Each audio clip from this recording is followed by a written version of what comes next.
నా పేరు G Vasanth, SPRS Rajiv Gandhi Nagar, survey number 127. Clear గా చెప్తున్నా, ఎందుకంటే ఎస్పీఆర్ఎస్ రాజీవ్ గాంధీ 26 బస్తీలకు మాకు అంతా ఒకటే బస్తీలకు ఎస్పీఆర్ఎస్ పీజీఆర్ దయ వలన వాళ్ళ అమ్మనాయన పేరు పెట్టుకున్నారు. వాళ్ళ అమ్మనాయన పేరు ఎట్లా పెట్టుకున్నారు అట్నే మాకు ఏ లోటు లేకుండా తీర్చిండు పీజీఆర్. కరెంటు బిల్లు కానీ నల్ల బిల్లు కానీ మన వైఎస్ రాజశేఖర రెడ్డి పరిపాలనలో ఆ రోజులో 1500 అంటే 1500 పేదవాళ్ళు ఆడగడతాడని 100 రూపాయలకే మన ఏది నల్ల బిల్లు కనెక్షన్ 100 రూపాయలకే ఇప్పించాడు పీజీఆర్. మొత్తం పీజీఆర్ బ్రాండ్ ఇక్కడ మొత్తం ఖచ్చితంగా పీజీఆర్ బ్రాండ్ ఎట్లా ఉందో నవీన్ యాదవ్ కూడా పీజీఆర్ బ్రాండ్ అట్నే ఉంటది, ఖచ్చితంగా గెలుస్తాడు. అది విషయం. నవీన్ యాదవ్ అక్షరంలో అనుకుంటారు, మస్తుగా అనుకుంటారు, అది కాదు. కానీ మొత్తం ఇన్ని రోజులు ఉడకాయ మాగంటి గోపినాథ్కి ఈ అవకాశం రాదు. ఎందుకు అంటే క్యాండిడేట్ సరైన క్యాండిడేట్ లేక 2 సార్లు గెలిచిండు, 3 సార్లు గెలిచిన ఒట్టి పలుకులు వస్తున్నారు. ఆయన రవిడి మన నవీన్ యాదవ్ అంటున్నారు కదా ఫస్ట్ ఆయన కూడా ఓపెన్ చేయాలి కదా. అంటే 3 సార్లు గెలిచాడు, ఎమ్మెల్యే 10లో ఉన్నాడు, రన్నింగ్ పార్టీ అని ఆయన ఓపెన్ చేయరా? ఈయనకి ఏదో లేకుండా లోటోలుగా ఉన్నాడు, పబ్లిక్ సేవ చేస్తుంటే ఈయన రవిడి చెప్తాడు, ఆయన రవిడి ఓపెన్ చేయాలి కదా. ఆయన సినిమా పిల్ల ఎన్ని రోజుల నుంచి ఎప్పటి నుంచి ఎన్ని చేస్తున్నాడు అనగూదు కానీ చచ్చిపోయాడు. కానీ వాస్తవంగా ఓట్లలో కూడక ఒక్కనికి జడ్పీటీసీ ఎంపీసీ ఏమన్నా పదవులు ఉన్నోనికే దళిత బంధం ఇచ్చిండు, ఇల్లు ఉన్నోనికే మళ్ళా ఇల్లు ఇచ్చిండు, డబుల్ బెడ్రూమ్ ఇల్లు ఇచ్చిండు. పేర్లు చెప్పాలా? డబుల్ బెడ్రూమ్ ఇల్లు ఉన్నోనికే ఇల్లు ఇచ్చిండు, దళిత బంధు కూడా ఇచ్చిండు. నాకు దళిత బంధుకు నేను వచ్చుకున్నా ఏంద్రబాయ్ సీనియర్ లైసెన్స్ ఉంది నాతోనా, ఇంక ఇప్పుడు కాకుండా సత్యం ఉందని నాకు కాకుండా ఎవరికి ఇస్తావు? నాకు ఇవ్వాలి కదా బాయ్ దళిత బంధు అరే బాయ్ నాకు ఇవ్వాలి కదా. పోయిన తర్వాత అక్కడ పోతారు, ఇక్కడ బ్యాచ్లు దొంగ బ్యాచ్లు పోయి ఏం చేస్తారు? ఎవరికంటే ఎవరికి వస్తాయి దళిత బంధు? ఊకనే వస్తాయి. నువ్వు బాగా నువ్వు ఊకే వస్తాయి దళిత బంధు? 2 లక్షలు 3 లక్షలు ముడుపులు ఉంటేనే దళిత బంధు. అదే డైరెక్ట్ కేసీఆర్ రాసిన లెటర్ నేను 2వ విడత క్యాన్సర్ మొత్తం క్యాన్సర్ స్టేట్ నేనే 2వ విడత క్యాన్సర్ అయినాక డైరెక్ట్ గుద్ద మూసుకొని కేసీఆర్ మీటింగ్ పెట్టుకొని దెంగుతున్నాడు అంటారా బాయ్. ఎమ్మెల్యే అంతా 2 లక్షలు 3 లక్షలు వచ్చింది వార్త అని అందరు పేర్లు చెప్పకుండా దెంగిడు. ఫస్ట్ ఎవరిని మన జూబ్లీస్నే దెంగిడు. జూబ్లీని దెంగగానే కొందరు విలేకరులను తీసుకుపోయి అరే ఇటు రాయకాని పైన పర్వతాయన వీళ్ళ దగ్గరికి ఇచ్చుకొని కాలము కాలేలు మొక్కిడు మాగంటి గోపినాథ్.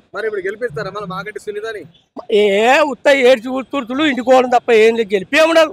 అంటే ఏడ్చులు తుడుచులు ఎవరింటి వరకు కాలకన్నా పబ్లిక్ సేవ చేయాలి, పబ్లిక్ కోసం కష్టపడాలి, పబ్లిక్ కోసం పేద పనులు కూడా కష్టపడిన గెలుస్తారు.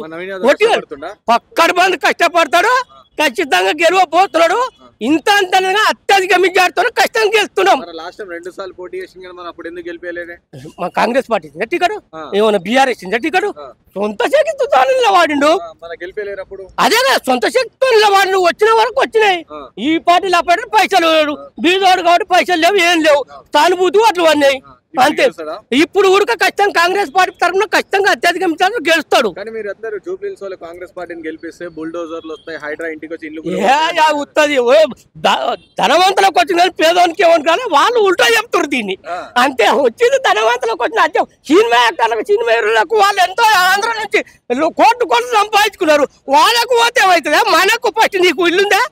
మన ఇంకా నీ చెప్పు మన అంతేనాక ఎవరో ఎవరి సినిమా యాక్టర్ పెడితే దాన్ని చూసుకొచ్చి పేదాన్ని గుర్తురని ఉల్టా చెప్తుర్రు. అదే కదా నీకుందా ఇల్లు? నీకుందా? మీ జర్నలిస్టులకు అందరికి ఉందా ఇల్లు? మరి అది కావాలి కదా మనకు. మన పేదానికి ఇల్లు కావాలి, దాన్ని ఉల్టా చేసుకొని మంట చేసుకొని ఇప్పుడు ఎలక్షన్ అప్పుడు మంట చేస్తే మా బస్తీలో ఇసుపులో కూర్చుందా? ఏమన్నా బుల్లోర్ వచ్చిందా? జూబ్లీ వచ్చింది ఎక్కడ వచ్చిందా? ఎందుకు ఉల్టా ప్రచారం చేసుకోవడం?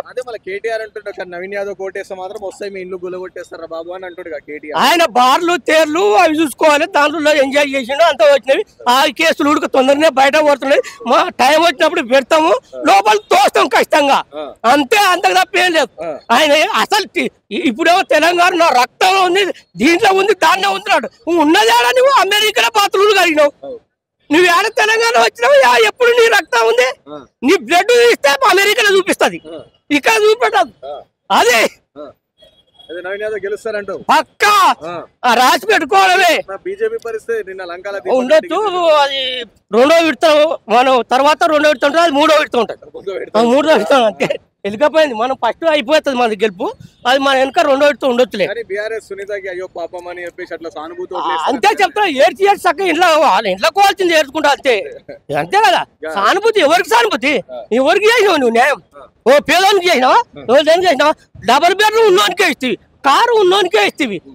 ఏది నువ్వు ఒక్కరికైనా ఇచ్చినావా? Double bed. మా ఇసుపుడ డివిజన్ లో దళిత బంధువు ఎవరికి లేనని కొట్టిందా చెప్పవాను. ఎవరికైనా వచ్చిందా? చేతులు ఎత్తుకొని డబల్ డబల్. కాంగ్రెస్ స్వతంత్రం ఉంటుంది మా కాంగ్రెస్ పార్టీ. అనుకుంటాం, తిట్టుకుంటాం, అంతా వేస్తాం, ఏకమవుతాం. పేదోనికి ఖచ్చితంగా న్యాయం చేస్తారు కాంగ్రెస్ పార్టీ, ఖచ్చితంగా న్యాయం చేస్తారు. ఇది పక్క రాసి పెట్టుకోవాల్సిందే. కాకపోతే ఒడిదుడుకులు మా దాంట్లో స్వతంత్రం ఉంటుంది, వాళ్ళ దాంట్లో స్వతంత్రం దాచి పెట్టుకుంటారు. ఈ కుంభకోణాలు కానీ ఏమి కానీ తెచ్చినట్టే బయటికి పెట్టవద్దురా, ఎందుకు పెడుతున్నావురా? మా దాంట్లో అట్లా ఉండదు. హ్యాపీగా ఉంటాం మేము, బరాబరి కొట్లాడతాం, చేసుకుంటాం, బరాబరి ఉంటాం. అది కాంగ్రెస్ బ్రాండ్. రేవంత్ రెడ్డి మళ్ళీ గెలుస్తాడా? మళ్ళీ సీఎం అయితే ఖచ్చితంగా ఖచ్చితంగా గెలుస్తాడు, ఖచ్చితంగా గెలుస్తాడు. లేదు ఇంకా ఇప్పుడు అప్పుడు ఉంది కదా, 2.5 సంవత్సరాలు ఉంది కదా, అప్పటి వరకు అన్ని క్లియర్ అయిపోతాయి, ఏం కాదు. ఖచ్చితంగా గెలుస్తాడు, పక్కా రేవంత్ రెడ్డి గెలుస్తాడు మళ్ళా, అంతే.